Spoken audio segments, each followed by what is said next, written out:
Without going into very much detail here, there are several different applications of both private and public blockchain. You can think of this as intranet systems, internal systems, where you have a specific selected group of individuals or entities, institutions, that are able to interact with and use a blockchain. This is a private blockchain or permissioned ledger. Then on the other hand, you have public blockchains. This is the Bitcoin blockchain is a great example here. This is what I'll be focusing on today, public blockchains. Now, you already heard a little bit about this from Robert. The two most prominent, the two most important blockchains to date, the two most important open protocols to date are called Bitcoin and Ethereum. Bitcoin has been around for about 6 years now. You have a $10 billion market cap. This is pretty incredible. This is a technology that did not exist 6 years ago, and you now have people around the world willing to invest and value it at $10 billion. There's no central authority, there's no company or individual person who's in charge or responsible. This is a completely decentralized and distributed system. Now, when Bitcoin was created 6 years ago, you had, for the first time ever, a decentralized system for storing and sharing value. This is the concept of digital currency in play. Now, Ethereum, this is a new protocol that's been around only a year. This is taking the same concepts of a distributed, decentralized system and now applying it to actually running software. This is very interesting for a number of reasons, but most importantly, Ethereum has a built-in scripting language, very similar for software developers in the audience, very similar to JavaScript, where you can actually create a program on top of the Ethereum blockchain. This becomes exciting because it's much more accessible by developers around the world instead of the small number of developers who can actually program on the Bitcoin blockchain.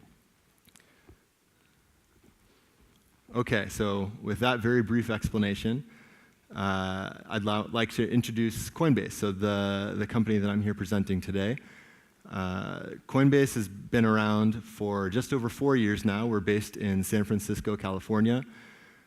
We have about 100 employees, so very, very small relative to the big banks and big companies of the world, but we happen to be the largest company in the digital currency ecosystem.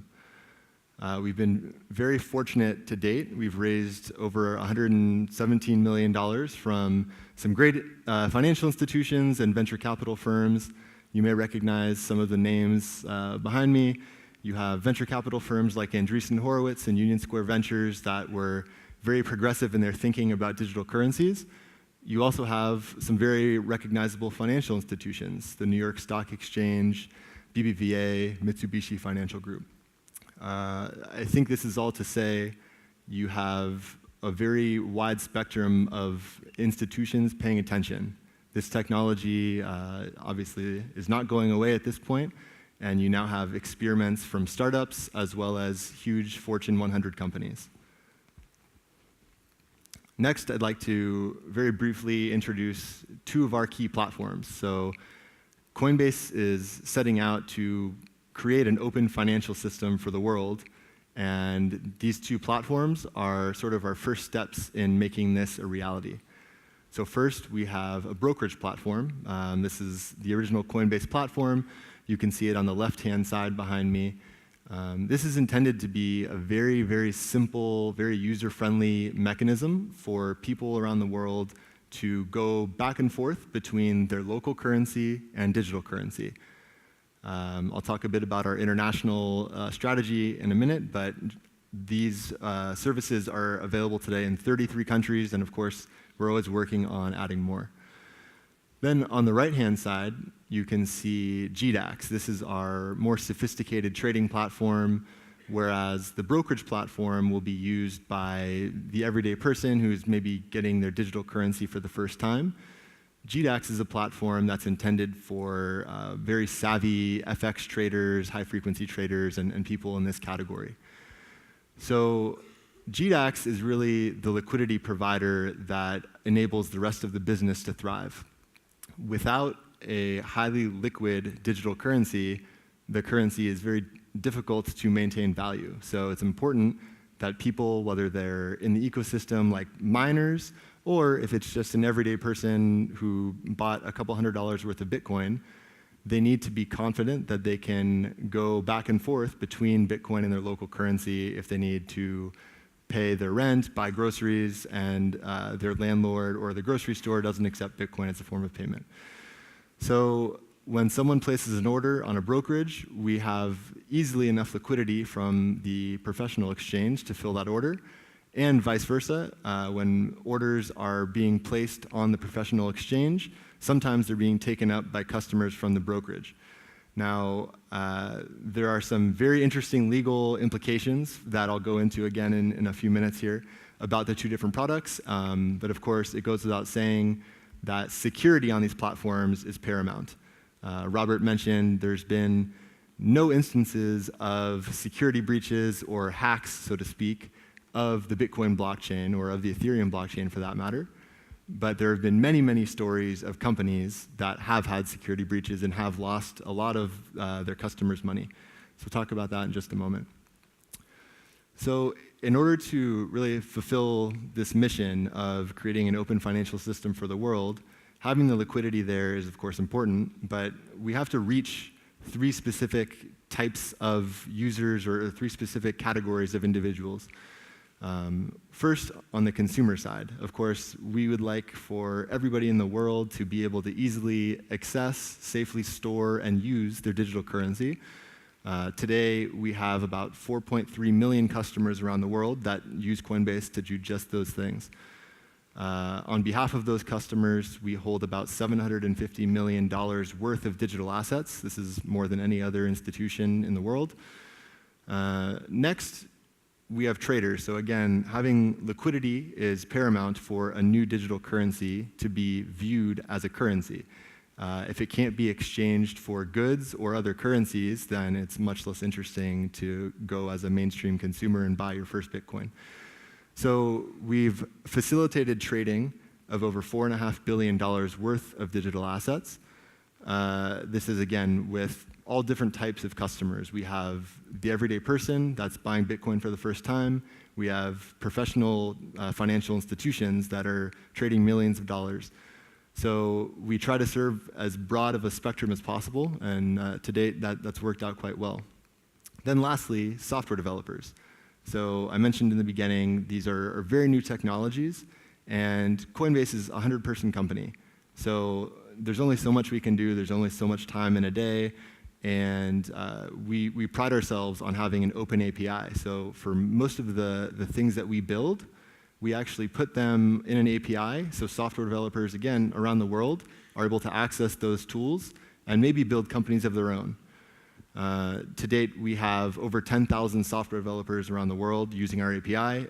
We hope that this number grows exponentially, especially in line with our vision of becoming a global service provider. Having an API that people in Brazil can use, people in Japan can use, people all over the world, using these building blocks are going to be much more capable and well-suited to build applications that are needed in their local markets. So this is something that we hope we can facilitate for the rest of the ecosystem to grow. So again, I mentioned we have about $750 million US worth of digital assets that we hold for our customers. This obviously paints a very big target on our back. There have been many, many security incidents in our industry, and you have, unfortunately, understaffed startups that are given the responsibility of holding a lot of money. And for an attacker, this is a great target, because once you can access digital currency and send it to where you'd like, that can no longer be revoked. It's a very, very good thing to be able to steal if you can. So Coinbase, again, we hold more digital assets than any other institution. Of course, this makes us a huge target. So we've actually developed a method of cold storage that's proprietary. This enables us to hold over 98% of our digital assets. We hold the private keys offline at any given time.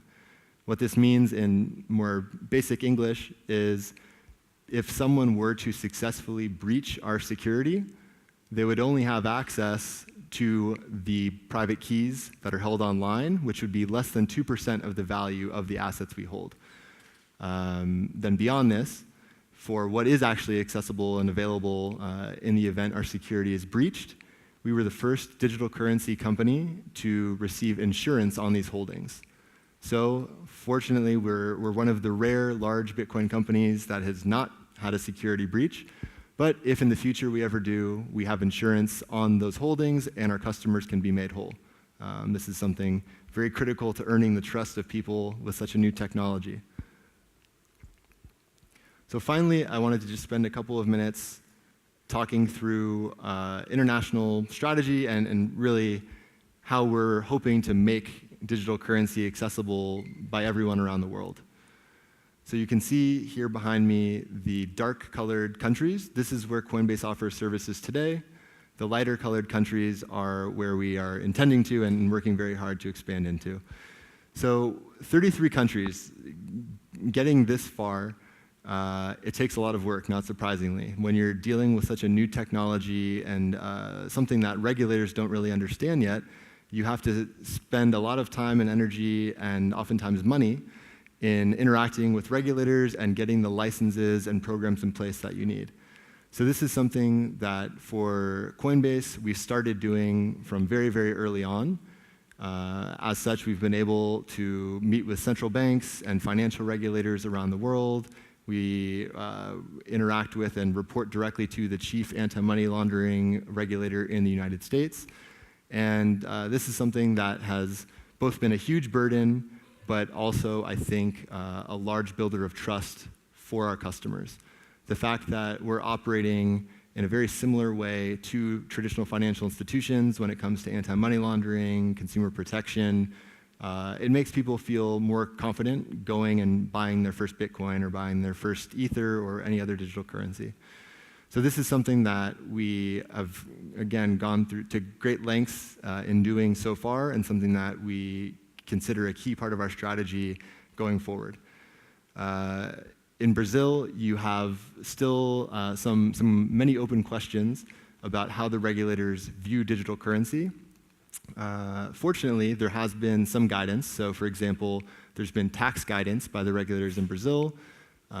Therefore, if you want to go buy Bitcoin, for example, there's not a huge question mark about what are the tax implications. However, in many countries, that's not the case. And in certain other countries like the UK, the US, Japan, the regulators have actually spent millions of dollars and a couple of years figuring out how to understand the technology to then learn how to best regulate it. This is something that we're very happy to have the opportunity to actually work with these regulators, and we can actually show them what we've built to date as our best practices and get feedback from them on what they believe is missing or what they believe is working very well. So with all that said, I think we'll do a brief Q&A, so hopefully I can help answer any questions that you have remaining. Thank you.